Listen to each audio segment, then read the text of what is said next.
is the best of times. It is the worst of times. In the year 2014, people have access to a breadth and depth of information unimaginable in an earlier age. Everyone contributes in some way. Everyone participates to create a living, breathing mediascape. However, the press as you know it has ceased to exist. The Fourth Estate's fortunes have waned. 20th century news organizations are an afterthought, a lonely remnant of a not too distant past. The road to 2014 began in the mid-20th century. In 1989, Tim Berners-Lee, a computer scientist at the CERN Particle Physics Laboratory in Switzerland, invents the World Wide Web. 1994 sees the founding of Amazon.com. Its young creator dreams of a store that sells everything. Amazon's model, which would come to set the standard for internet sales, is built on automated, personalized recommendations, a store that can make suggestions.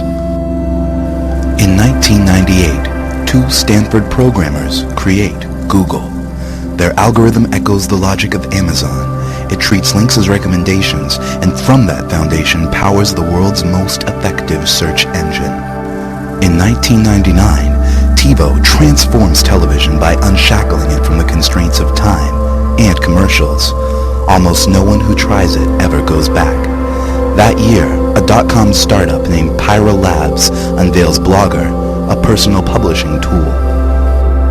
Friendster launches in 2002, and hundreds of thousands of young people rush to populate it with an incredibly detailed map of their lives, their interests, and their social networks. Also in 2002, Google launches Google News, a news portal. News organizations cry foul. Google News is edited entirely by computers. In 2003, Google buys Blogger. Google's plans are a mystery, but their interest in Blogger is not unreasonable. 2003 is the year of the blog. 2004 would be remembered as the year that everything began. Reason magazine sends subscribers an issue with a satellite photo of their houses on the cover and information custom tailored to each subscriber inside. Sony and Philips unveil the world's first mass-produced electronic paper. Google unveils Gmail with a gigabyte of free space for every user. Microsoft unveils NewsBot, a social news filter. Amazon unveils A9, a search engine built on Google's technology that also incorporates Amazon's trademark recommendations. And then, Google goes public. Awash in new capital, the company makes a major acquisition. Google buys TiVo. 2005. In response to Google's recent moves, Microsoft buys Friendster. 2006. Google combines all of its services, TiVo, Blogger, Gmail, Google News, and all of its searches into the Google Grid, a universal platform that provides a functionally limitless amount of storage space and bandwidth to store and share media of all kinds, always online, accessible from anywhere. Each user selects her own level of privacy. She can store her content securely on the Google Grid or publish it for all to see. It has never been easier for anyone, everyone, to create as well as consume media. 2007. Microsoft responds to Google's mounting challenge with NewsBotster, a social news network and participatory journalism platform. NewsBotster ranks and sorts news based on what each user's friends and colleagues are reading and viewing, and it allows everyone to comment on what they see. Sony's e-paper is cheaper than real paper this year. It's the medium of choice for NewsBotster. 2008 sees the alliance that will challenge Microsoft's ambitions. Google and Amazon join forces to form Googlezon. Google supplies the Google Grid, an unparalleled search technology. Amazon supplies a social recommendation engine and its huge commercial infrastructure.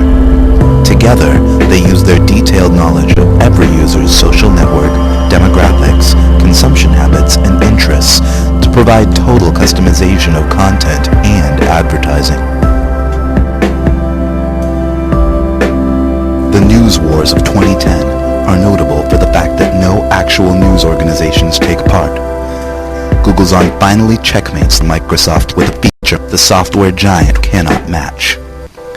Using a new algorithm, Googlezon's computers construct news stories dynamically, stripping sentences and facts from all content sources and recombining them. The computer writes a news story for every user.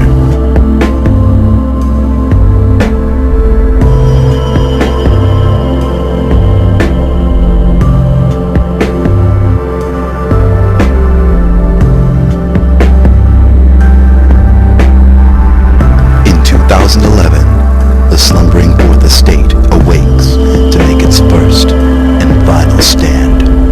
The New York Times company sues Googlezon, claiming that the company's fact-stripping robots are a violation of copyright law.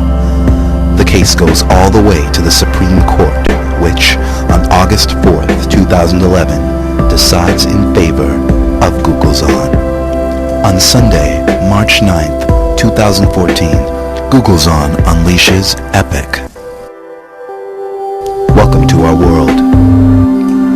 The evolving, personalized information construct is the system by which our sprawling, chaotic mediascape is filtered, ordered, and delivered. Everyone contributes now, from blog entries to phone cam images to video reports to full investigations.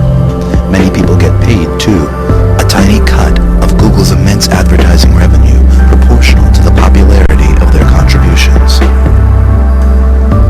Epic produces a custom content package for each user using his choices, his consumption habits, his interests, his demographics, his social network to shape the product. A new generation of freelance editors has sprung up, people who sell their ability to connect, filter, and prioritize the contents of Epic. We all subscribe to many editors. Epic allows us to mix and match their choices however we like.